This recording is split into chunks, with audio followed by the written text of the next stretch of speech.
Boa tarde, pessoal. Vamos acordar. Eu sei que depois do almoço ainda está todo mundo um pouquinho com sono, né? Vamos tentar animar um pouquinho aqui. Primeiro, eu gostaria de agradecer a oportunidade, tá, Júlio, Roberto, pelo convite de estar aqui, falando um pouquinho de dados com vocês, que é a minha paixão. Trabalho com dados a minha vida inteira, a minha carreira sempre foi focada na área de dados. E gostaria de agradecer não somente vocês, a todo o pessoal da organização pelo maravilhoso evento que vocês fizeram aqui, tá?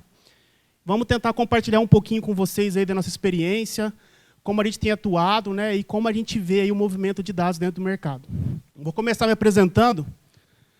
Hoje eu sou o diretor de operações lá da Kinesis. A Kinesis IT, né, para quem não conhece, é uma empresa do grupo Lab2Dev. A Lab2Dev é uma empresa especialista aí na área de BTP, né, e eles não tinham uma área de dados. Nós juntamos a operação no começo desse ano, de 2025. Então, nós entramos lá para ser a área de dados da Lab2Dev. Nós montamos a Kinesis, somos em 3 sócios. O Rui está junto comigo aqui hoje. Ele vai fazer uma palestra depois mais focada no BDC com a parte de Databricks, né? Vai trazer um pouquinho mais da parte técnica com vocês aqui. E a gente montou focado para atender especializado em dados. Então, o nosso foco dentro da Kinesis é atender clientes na área de planejamento, sustentabilidade, consolidação, e principalmente Analytics. Legal? Já trabalho aí há mais de 18 anos com TI. A minha carreira, a vida inteira, foi trabalhando com dados. Trabalho com SAP desde 2007. Eu comecei lá atrás com Oracle, PLSQL, depois entrei no mundo SAP em 2007, mais ou menos. E aí eu entrei para trabalhar com BW na época. Então, a minha vida inteira foi trabalhando com dados nessa área de BI, né? E pelas ferramentas da SAP eu passei por todas. Passei pelo BW, passei pelo HANA. E mais recentemente agora a gente está aí focado no mundo cloud. Comecei a trabalhar com o DataSphere quando ele ainda se chamava Data Warehouse Cloud, lá em 2021. Fiz o primeiro projeto de Data Warehouse Cloud no Brasil, no nível América Latina, que era Data Warehouse Cloud com SAC Planning já, que foi na eBanks, lá em 2022. E aí, consolidando aí, a gente já tem mais ou menos, desde 2022, trabalhando com DataSphere, já temos basicamente 40 projetos de implementação no time, né? Então, vou tentar compartilhar um pouquinho aí do conhecimento que a gente tem, tentar plantar uma sementinha que seja, né, de olhar para o BDC como uma ferramenta estratégica dentro da empresa de vocês. Uma coisa legal, por que a SAP chegou com o BDC? Vamos tentar entender um pouquinho de onde vem essa história, né? Qual que é a necessidade de mercado que a SAP viu para poder trazer uma ferramenta como o BDC para as empresas hoje, né? Quando a gente olha um pouquinho no passado, lá na década de 90, trabalhar com dados era uma coisa simples, apesar que a tecnologia era muito difícil na época, né? Mas quando a gente fala de dados em si, estou falando do conceito de dado, normalmente era ali poucos sistemas, a empresa ia ter um RP ali, né? E ele fazia ali uma extração, alguma análise bem simplória. Vou montar meu DRE, meu balanço, alguma coisa mais simples, era muito focado mais a relatórios operacionais. E muito pouco focado no analítico como a gente conhece hoje, né? Então, existia uma certa simplicidade em relação ao cenário de dados. Quando a gente vem aqui para a média de 2010, quando eu comecei a trabalhar em 2007, já era um cenário mais complexo, né?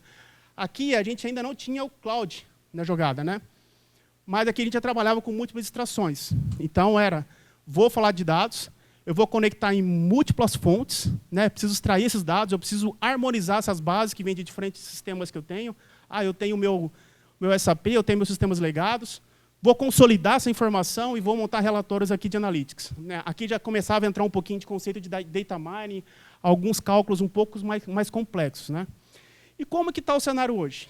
Que aí a gente começa a ficar interessante, começa a entender o porquê do BDC, né? Hoje, o nosso cenário de dados ele é muito complexo. A quantidade de variáveis, a quantidade de silos de dados que estão distribuídos, as empresas elas não são mais somente múltiplos sistemas fontes on-premise, como também é multi-cloud. Né? Nos meus mais de 40 de projetos que eu implementei de DataSphere aí, é difícil você pegar uma empresa que fala assim, não, eu tenho só, pensando em cloud, eu tenho só Azure. Não, ele vai ter alguma coisa no Azure, vai ter alguma coisa no AWS, vai ter alguma coisa na Google, vai ter alguma coisa no BTP da SAP. Né? Então, as empresas elas estão multi-cloud, elas estão multi-source, elas têm muitas fontes, sistemas on-premise também, ainda continuam com muitos legados, né, sistemas legados. E a gente entrou a caixinha aí, como a gente viu já na apresentação da Natura, né, e alguns cases que foram apresentados, a entrada nessa bagunça toda, né, da inteligência artificial. E é como que eu organizo isso, né? Vamos entender aqui um pouquinho. Por que que o modelo que a gente utilizava antigamente? Então, o que eu fazia no BW, né? Lá em 2007, quando eu comecei a trabalhar com o BW, a gente seguia uma arquitetura de dados. Por que que isso não funciona mais? O que aconteceu com os silos de dados nas empresas, né? Primeiro, volume de dados. Hoje, o volume de dados das empresas ela cresce de uma maneira muito rápida, e se você ainda continua com o sistema de dados on-premise, é difícil acompanhar isso. É difícil você conseguir que o seu sistema suporte e dá a escalabilidade na velocidade que você precisa, se você não está na cloud ainda. Complexidade, foi o que eu acabei de comentar agora, né, falando a complexidade do cenário de dados que a gente tem hoje, né. Os dados eles estão em silos, está aqui, ó, governança e silos desconectados. E, para piorar, quando a gente começou lá atrás, os dados eram estruturados. Hoje o dado ele é estruturado e não estruturado, né. Então, como que eu pego toda essa bagunça e eu organizo para eu poder, porque dado por dado por si só, ele não te diz nada. Como que eu processo isso para eu transformar esse dado em informação para eu poder entregar algum tipo de valor para a minha empresa? E as limitações técnicas, né? Então, as ferramentas legadas, elas já chegaram aí, né? Elas já atingiram o limite de performance e capacidade de processamento. Então, hoje, você não consegue mais dar, de novo, escalabilidade que o seu negócio precisa se você não está na cloud ainda.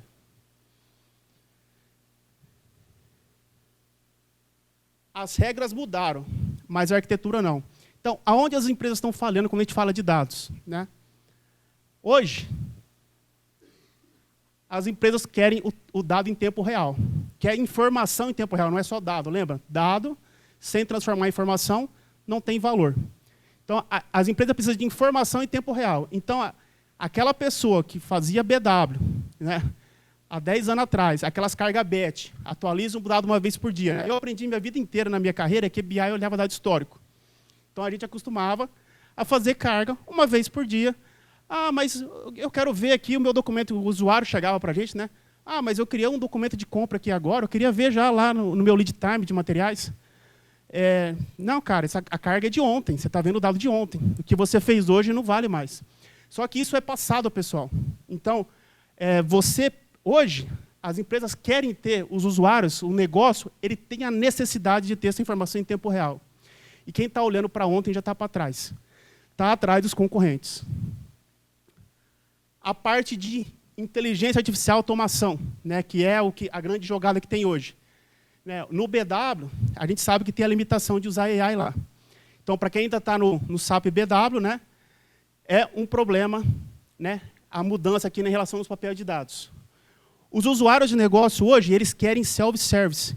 Então, acabou, como acontecia no passado, o usuário abria um chamado para a TI, e qual que era o gap que tinha? A TI era uma TI para atender a empresa inteira.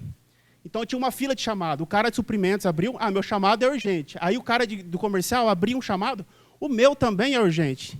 Só que a TI era uma só. Então, a demora que esse usuário tinha para ter um relatório dele atendido, muitas vezes, quando chegava o relatório dele para ser atendido, ele chegava na fila dele, às vezes esperava 2, 3 meses, a necessidade dele mudou. Ele pediu um relatório, a TI pegou para atender, te entreguei. Ah, mas eu não preciso mais disso, porque agora a minha demanda é outra, né?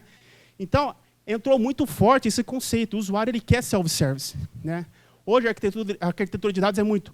A TI vai disponibilizar o que a gente chama de um grande dataset de dados para o usuário. Esse usuário vai pegar uma ferramenta de preferência dele, pode ser o Power BI, pode ser o SAC, pode ser um Tableau da vida. Ele vai conectar nessa base que a TI disponibilizou, porque a base é técnica, né? Isso aí o usuário, ao final, nunca vai saber falar. Eu falo assim, o self-service, não tenham medo que o self-service vai tirar o emprego da TI, não é isso. O self-service é você dar a flexibilidade do usuário poder mudar o relatório dele, montar as análises que ele precisa, sem precisar depender da TI mais. Mas a TI vai estar lá para prover esse dado que o usuário precisa. A organização da arquitetura, que eu estava comentando, a organização dos silos, né? Isso nunca vai sair da mão de TI, porque é um negócio muito técnico.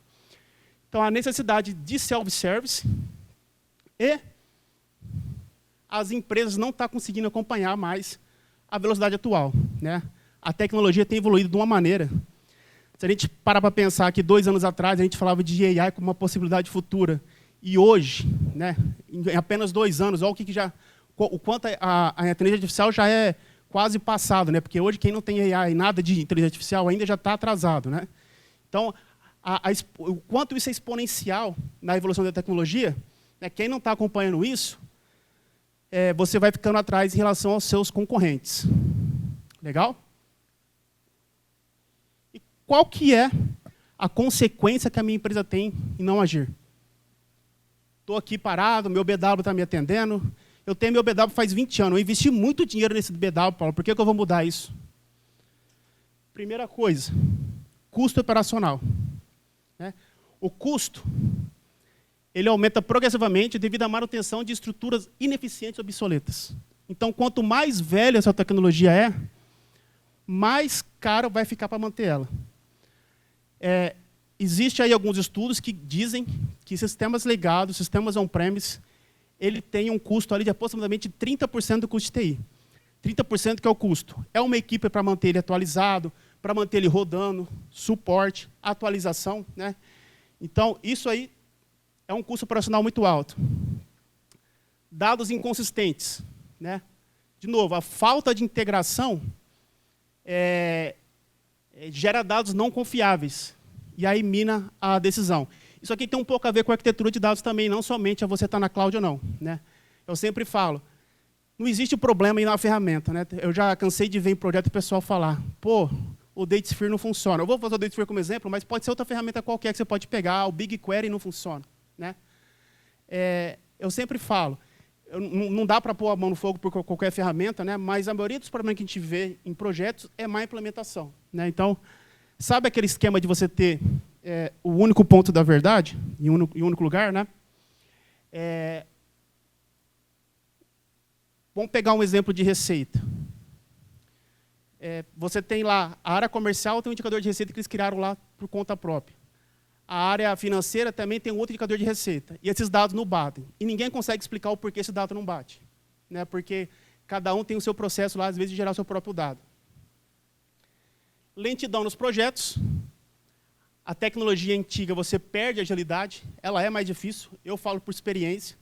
Um projeto num DataSphere, num BDC hoje, ele é, pelo menos, 50% mais rápido do que fazer um modelo no BW. Porque o BW ele tinha um monte de configuração que tinha que fazer. Criava, para quem é BW como eu, você tinha que criar info-objeto, aí você criava os atributos do info-objeto, aí criava hierarquia, aí criava texto, aí criava os modelos, criava transformação. Tinha todo um processo de configuração dentro do BW para você montar um ETL e disponibilizar um dado para o usuário, né? No DataSphere isso é bem mais rápido. Então, assim, você manter uma estrutura mais antiga, você também tem o problema de lentidão, você é mais lento em construir projetos. E você perde em relação à competitividade da inteligência artificial. Mais uma vez, né? Quem está na cloud é quem está nadando e está aproveitando essa onda aqui de você estar trabalhando com inteligência artificial. Aqui é um estudo da própria SAP, né, falando sobre essa parte de confiabilidade dos dados, né? Olha que legal. Organizações orientadas por dados são 4 vezes mais propensas a ter sucessos comparado àquelas que estão menos adiantadas. Porque hoje eu falo assim, não existe mais organização que não usa dados. Isso é mentira, né? Mas tem empresa que sabe aproveitar essa informação, porque, pessoal, extrair um monte de dados, de um monte de lugar, jogar numa tabela e dar para o usuário, isso não é dado. É o que eu falei, você não transforma esse dado em informação, você não está entregando nada de valor para a sua empresa, né? Então, quem consegue aproveitar isso aqui, quem consegue orientar a sua empresa com dados, ela tem 4 vezes mais chance de ter sucesso. Quais são os principais desafios? Coisas que eu já mencionei aqui. 55% das respostas que a SAP teve nessa pesquisa, qualidade dos dados. 45%, desalinhamento entre TI e área de negócios. De novo, a TI não consegue acompanhar a velocidade da área de negócio, dependendo do tamanho da sua TI, isso vai ser impossível, né? 44% das respostas, dificuldade de integração do ecossistema de dados. somente 34% dos líderes empresariais declaram ter alta confiança em sua capacidade de dados. Olha como isso é pouco. Nós estamos em 2025 e apenas 34% dos líderes eles têm confiança nos dados que estão sendo disponibilizados para eles. Então, olha o quanto a gente está atrasado em relação a essa parte de dados ainda. E aí, nesse contexto que eu acabei de mencionar, a gente entra com o SAP Business Data Cloud. Então, para quem ainda não ouviu falar, o que é o BDC, que nada mais é do que a sigla de Business Data Cloud, ele é uma plataforma de dados da SAP. Então, o BDC, por si só, ele não é uma ferramenta. Fala assim, o BDC é uma ferramenta? Não, ele é uma plataforma. Assim como você tem o BTP, antes, dentro do BTP, vocês tinham as caixinhas de Analytics, que era, eu tinha o SAC, eu tinha o DataSphere, eu tinha o Data Intelligence, você tinha ferramentas de dados dentro do BTP. A SAP separou isso. Então, falou assim, vamos criar uma plataforma só para dados? E, nesse ponto, entra o BDC. O que é o BDC, então? O BDC ele é um conjunto de ferramentas.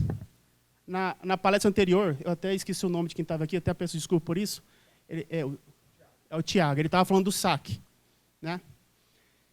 Veja, o SAC Analytics Cloud, ele está aqui, ó. Ele é uma das ferramentas do BDC. Então, dentro do BDC, agora você tem o DataSphere, que ele era a ferramenta de dados da SAP para a Cloud antes. Ele tem o SAC. Trouxeram aqui para dentro o BW. A gente já vai mencionar um pouquinho como que o BW entra nessa história. A gente tem integrado aqui agora os Databricks. A SAP lançou em conjunto com o Databricks uma ferramenta chamada SAP Databricks. Não entenda que é o Databricks standalone, como vocês conhecem, que estão aqui dentro. É uma ferramenta que foi criada. A SAP, em parceria com a Databricks, criaram uma ferramenta que chama SAP Databricks, apesar que, para quem conhece o Databricks e entra lá no SAP Databricks, eles são muito parecidos, mas não possuem, o SAP Databricks não possui o total das funcionalidades que o Databricks standalone tem. Eu sou obrigado a usar o SAP Databricks? Não, vocês vão ver depois na palestra do Ruiz, não vou entrar no tema dele aqui, que dá para você usar o seu Databricks. Se você já tem o Databricks, dá para você usar também. Mas a SAP está trazendo isso integrado aqui agora para vocês dentro do BDC. A gente vai ter a Joule. Então, a gente teve a palestra de AI lá, A gente tem o AI embarcado aqui já. Ele já vem. Aqui, a Joule, ela consegue, baseada nos dados do DataSphere, ela aprende como são seus dados. É lógico que tem o processo de ensinar ela a fazer isso. E ela começa a propor modelos de dados para vocês também. Uma coisa muito legal que está vindo com o BDC. E é isso. A gente vai falar um pouquinho de integração aí com outras ferramentas, mas seria o conjunto dessas 4 ferramentas. Então, entenda, quando a gente fala de Business Data Cloud, não é que ele é uma ferramenta, mas ele é um conjunto de ferramentas. Assim como a gente fala do Microsoft Fabric, a Microsoft lançou isso também lá atrás, ele também é um conjunto de ferramentas que a Microsoft já tinha, que nada mais é do que o Data Factor, o Synapse, o Lake. Então, é um conjunto de o Power BI, é um conjunto de ferramentas. Aqui, a ideia é muito parecida. Como que isso está funcionando, então? Deixa eu passar aqui para o próximo slide. Não vou ficar chovendo muito no molhado, porque vocês já escutaram bastante sobre o SAC, Mas o SAC, ele é a ferramenta da SAP para fazer relatório e planejamento. Então, ele é um pouquinho concorrente do Power BI, para quem conhece Power BI, mas também, além disso, ele tem a funcionalidade de trabalhar com planning. O que muda com ele no BDC? É esse conceito aqui que a SAP trouxe de Seamless Planning. O que muda na arquitetura? Para quem já fez aí bastante projeto, para quem já trabalhou de projetos com DataSphere e SAC, sabe que a integração para você carregar o dado realizado para o SAC a partir do DataSphere, ou até para você pegar os dados de planejamento lá do SAC e trazer de volta para o DataSphere, o modelo atual, você tinha que fazer uma conexão a data. Então, tudo era funcionado com uma conexão. Eu tinha o dado no meu DataSphere já disponível, porque eu extraí do meu RP ou de outros sistemas. Eu replicava esse dado novamente para o SAC, para eu fazer planejamento. E quando eu precisava de dados de planejamento dentro do DataSphere por algum motivo, eu tinha que trazer esse dado de volta. Na arquitetura nova, olha que legal. Eu tenho aqui o meu SAC, eu tenho aqui o meu SAP DataSphere. O meu modelo de planejamento do SAC, olha para onde ele está apontando. Ele está compartilhando, porque para quem não conhece o SAP Datesphere, ele tem um HANA Cloud por baixo dele, né? Ele é basicamente o Datesphere, a ferramenta, e por baixo ele tem um banco HANA Cloud. Ele está compartilhando esse HANA Cloud do Datesphere. Então agora você tem, você consegue compartilhar os dados sem precisar mais ficar movendo o dado de um lado para o outro. Para mim isso é uma grande vantagem, principalmente em ganho de performance de projeto. Uma outra coisa muito legal, para quem é do mundo BPC, quem conhece o BPC aí? Levanta a mão, fazendo um favor. Tem uns 4, 5 aí. O BPC passou por isso também, né? Não sei se vocês lembram que o BPC antes ele era uma ferramenta separada, e aí quando veio a versão, acho que 10.1 em Bébeda, de alguma coisa assim, ele começou a usar o BW como base dele, né? Então o BPC estava lá como uma ferramenta de planejamento e consolidação, mas ele começou a usar o BW como base dele, e é algo parecido de arquitetura que a SAP está trazendo aqui agora. É lógico que no contexto de Cloud, SAC, Datesphere, mas aqui eles estão trazendo agora esse mesmo conceito, que isso é uma coisa muito legal, né? E a gente está tendo um conceito, um outro conceito que entrou muito legal aqui dentro do Datesphere, é esse conceito de Data Product, né? Por que isso? O que é um Data Product, Paulo, para quem ainda não conhece o conceito? O Data Product é o seu dado como produto numa tradução literal. O que isso quer dizer? Hoje, a gente tinha, né, até então um certo desafio de como modelar as informações quando a gente fala da área de dados, né? Então, o que eu quero dizer com isso? Dentro do SAP, quando você fala assim, ó, eu quero analisar meu contas a pagar. Eu tenho uma transação lá, para quem conhece SAP, que é a FBL 3N, é o 5N é cliente, o 3N é fornecedor, né? 1N é o fornecedor. 1N é fornecedor.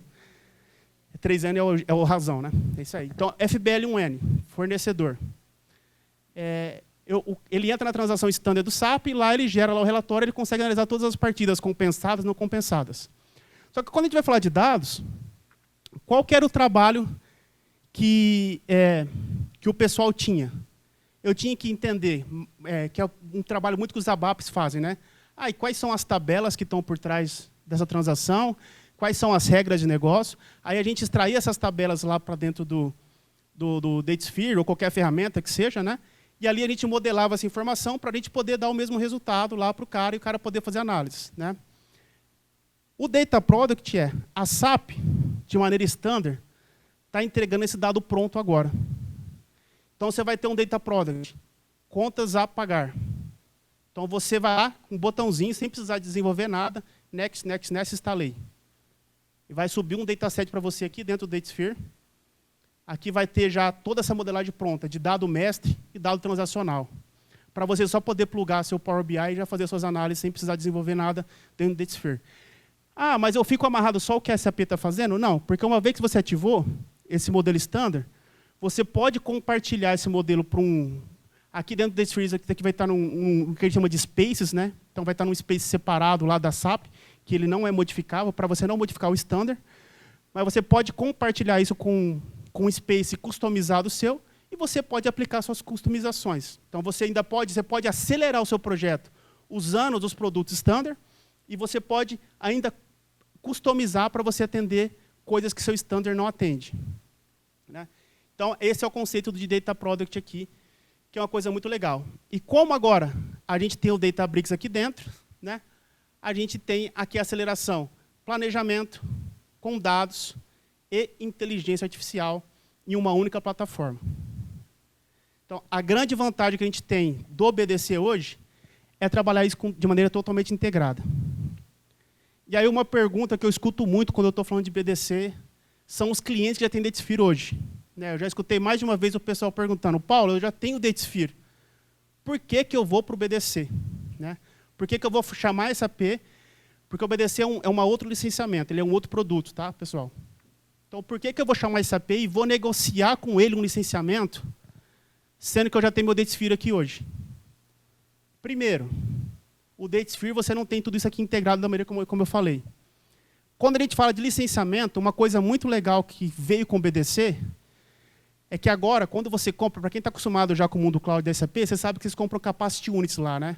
Eu vou comprar 1000 capacity units, e aí eu vou distribuir isso lá no meu Datesphere. Vou comprar storage, vou jogar memória. Então, é assim que você faz o sizing hoje lá dos ambientes cloud. Como que funcionava anteriormente, né? Então, antigamente, antes de ter o BDC, O DataSphere e o SAC, por exemplo, eram dois produtos separados. Então, você chegava com a SAP, você licenciava o DataSphere, e aí você, vou contratar aqui, sei lá, 4.000 capacidades de DataSphere. Com 4.000 eu consigo colocar, sei lá, 300 GB de storage, 128 GB de memória, vou colocar aqui tanto de processamento. Você configurava o sizing e estava lá. Aí, quando você ia para o SAC era um outro produto. Aí você licenciava ele novamente, aí o licenciamento do SAC era diferente, porque lá no SAC, a gente licenciava por usuário. Então, você fazia o licenciamento por quantidade de usuário. Eu vou contratar tantos usuários de BI, tantos de Planning, porque a licença do Planning é mais cara do que a do BI, que só faz relatório. E aí você fazia o contrato. E aí, vamos dizer, eu tenho lá o meu DataSphere, eu tenho o meu SAC, eu preciso contratar mais usuários. O que você tinha que fazer? Tinha que chamar a SAP, negociar um novo contrato, aumentar lá a quantidade de usuários e pagar essa diferença. No BDC, continua a historinha do Capacity Unit lá, pessoal. Mas você compra a Capacity Unit do BDC. E o que é legal disso? Precisa aumentar o usuário. E o meu DataSphere está... eu estou lá com 500 GB de storage no meu DataSphere e eu estou usando 200. Eu consigo abaixar o size do meu DataSphere, ele vai liberar créditos para mim, eu consigo pegar esses créditos do DataSphere e converter em usuário. E vice-versa. Preciso aumentar meu DataSphere, tem usuário sobrando no SAC.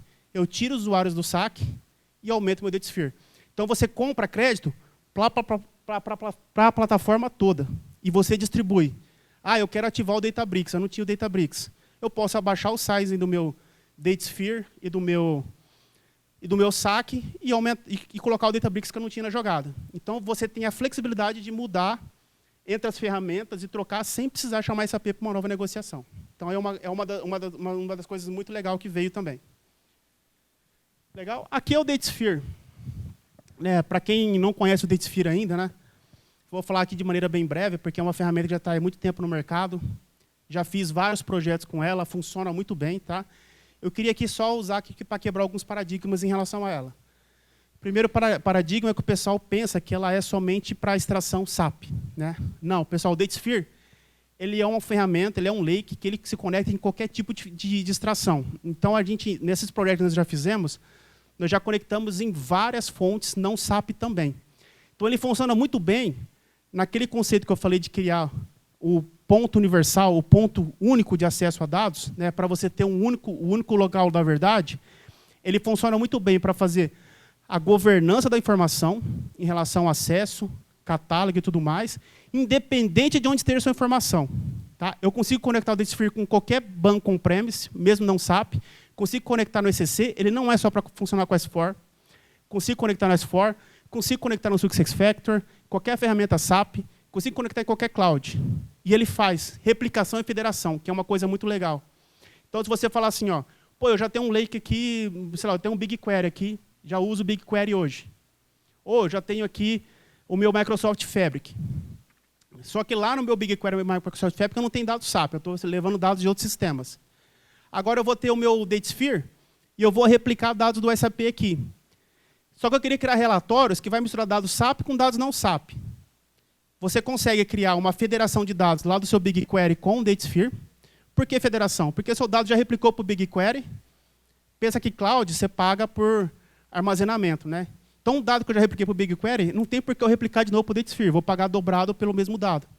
Então, eu vou eu vou pegar um dado, eu vou federar ele. Então, é um consumo virtual, o dado está lá no BigQuery. Eu crio uma ponte com o BigQuery. Eu replico o dado do SAP, eu crio uma visão que vai fazer a junção do dado SAP com o dado que está no BigQuery, e eu crio um relatório, pode ser SAC, pode ser Power BI, pode ser Tableau. Eu crio um relatório que ele vai consumir essa informação, e o DataSphere ele faz essa orquestração para a gente. Então, é muito legal. Que eu falei, se vocês quiserem uma ferramenta muito completa para trabalhar com self-service, para trabalhar com orquestração da informação, para trabalhar com governança, ele é uma ferramenta muito completa. Até hoje não teve nada que foi pedido em projetos que a gente não conseguiu fazer usando o DataSphere. Né? E aí eu vou falar um exemplo que eu sempre uso, né, que é para quem é do mundo COBOL, aí, que é um mundo muito antigo. Né, eu tive um cliente que eu passei que ele pediu para a gente conectar o DataSphere com o DB2 AS400, que é aquele mainframe antigo da IBM lá, com o COBOL. E a gente conseguiu conectar isso com o DataSphere. Então, assim, eu estou falando desse exemplo só para mostrar que a gente consegue conectar em qualquer fonte. Tá bom? tanto federação quanto replicação aqui.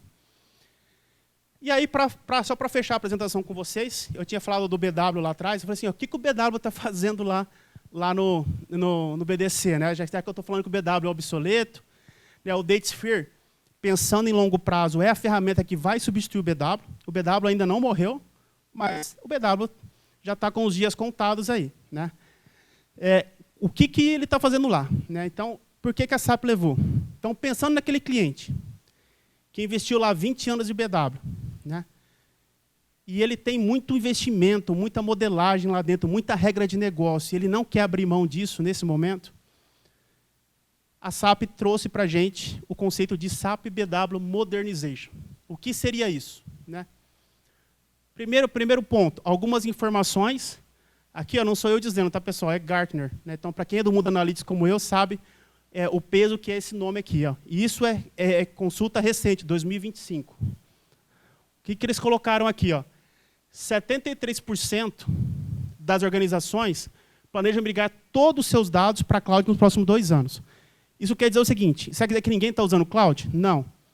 Muitas empresas já estão na cloud, mas não está com tudo lá ainda. O que ele está falando é que 73%, nos próximos 2 anos, pretende levar toda a sua parte de dados para dentro da cloud. O volume de dado corporativo ele cresce 5 vezes mais rápido do que o seu tradicional data warehouse é capaz de suprir hoje. Então, para quem ainda está no on-premise, para quem ainda não foi para a cloud, esse crescimento aqui é algo que a estrutura atual não comporta mais. 60% dos sistemas legados, as empresas ainda estão dependendo aqui de data warehouse com mais de 10 anos de uso. Então, aqui são alguns dados para a gente entender como está o cenário de dados aqui atual, né, e como isso vai estar mudando aqui nos próximos 2 anos. E aqui alguns desafios. Né? Então, se você está no BW ainda, principalmente se você está no BW 7.5, você já vai ter aqui um problema que está finalizando, como eu falei, o BW está morrendo, não morreu ainda, mas está finalizando o suporte da SAP no BW. Tá? Para quem está no BW 7.5, a data é 2027. A gente já está no final de 2025. Ou seja, para quem está no BW ainda, você tem 2 anos para você tomar uma ação. Porque o BW 7.5 com HANA, ele acaba o suporte no final de 2027. Outro desafio aqui, né? Ciclos de relatório levam dias ou semanas, né? Enquanto há necessidade de insights em tempo real. Aqui é aquela parte que eu tinha falado, ó, a manutenção de estruturas on-premise, eles consomem hoje, em média, de 20% a 30% do orçamento de TI. Isso só para você manter funcionando o que existe. Não é vou fazer uma melhoria, vou adicionar alguma coisa nova, só para manter existindo. Né? E você tem uma limitação em relação às capacidades de inteligência artificial quando você está usando a estrutura aqui on-premise ainda. Aqui é um gráfico de adoção de cloud, que Gartner compartilhou também, falando o seguinte, como estava em 2022, pode ver aqui que era 40%, e como vai estar em 2026, que é o ano que vem, e basicamente já estamos em 2026, falta um mês, né, pessoal? 80%. Olha como isso aqui está crescendo exponencialmente. Então, para quem ainda não começou esse movimento, entenda, você já está atrasado em relação ao que o restante do mundo está fazendo. Por que eu devo migrar meu BW, então? Aqui, ó, alguns riscos. Primeira coisa que eu já mencionei, o BW 7.5 ele perde o suporte em 2027. Vulnerabilidade de segurança. Né? Qualquer sistema que é legado, você tem o risco ali de ataque cibernético. Então, é seu controle, é sua responsabilidade manter esse sistema seguro, quando você está com ele on-premise. Difícil encontrar profissionais especializados. Então, assim, o pessoal novo que está entrando no mercado, eles já estão entrando nas novas tecnologias. E está ficando difícil você encontrar, como eu já brinquei em algumas palestras que eu fiz, né? O consultor BW, daqui a um tempo, ele vai virar igual ao COBOL, que eu acabei de brincar agora há pouco. Né? Está cada vez mais difícil encontrar quem vai manter isso para você funcionando, se você continuar o BW aí. E você está perdendo competitividade, né? Porque o seu concorrente está migrando para a cloud. E você está ficando para trás se você ainda não tomou essa decisão. Oportunidades perdidas. A capacidade de machine learning, inteligência artificial, análise em tempo real, já discutimos sobre esse tema. Né? Então, se você ainda está fazendo carga batch, você está perdendo entregar para o seu negócio informações em tempo real. O BI Self-Service, que nós já também falamos sobre o assunto. e a escalabilidade elástica. A linha de tempo crítica que eu entendo aqui, que a gente tem, é o seguinte: 2025. Essa seria a janela ideal para você já estar se movendo, tá? Para quem ainda não começou ainda. É o momento ideal para você estar se planejando o que você vai fazer o ano que vem com o seu BW. 2026 seria o tempo de você estar implementando já alguma solução que você adotou. Porque em 2027 você perde esse suporte e aí você vai ter um custo muito alto aí para você poder fazer esse suporte estendido. Aí essa pessoa oferece o suporte estendido, né? Mas isso aqui ele tem um alto custo para a organização. Então, tudo isso aqui, por que você deveria migrar para o seu BW? Né? Porque quando você migra o BW, quando a gente fala do BW Modernization, entenda onde ele está se encaixando. Você tem a possibilidade, se você quiser reaproveitar o seu BW como ele existe hoje, de migrar ele para dentro do BDC. Então, o BDC, a SAP criou o conceito de BW-PCE, que é muito parecido para quem está no S4 RISE. Né? O RISE ele é uma versão do S4 que está na Private Cloud da SAP. Então, agora existe o BW, vamos chamar de RISE também. O BW RISE é o BW-PCE, que é de Private Cloud Edition. Você consegue migrar o seu BW hoje, se você quiser, para dentro do BDC. Então, o seu servidor interno, você consegue matar ele, ele sobe para lá. Se você está no BW75, você já consegue subir. A vantagem é, você ganha um fôlego em relação a esse suporte que finaliza em 2027. E se você migrar, além de subir lá para o PCE, você migrar ele para a versão do BW4HANA, aí sim você ganha o suporte da SAP estendido até 2040. Assim, eu não espero que ninguém fique com o BW até 2040, que a gente está falando aí de basicamente mais 15 anos, né? Mas você pelo menos ganha fôlego para você, se você ainda não tomou nenhuma decisão em relação ao BW, né? Você ganha um fôlego para você ter o tempo ali de decidir como você vai migrar isso. Opa! É o último slide, valeu. É o último slide, acho que vai dar 2 minutinhos para o pessoal fazer perguntas, se alguém tiver alguma pergunta aí. Né? Aqui eu quis só trazer para vocês um framework de decisão, né?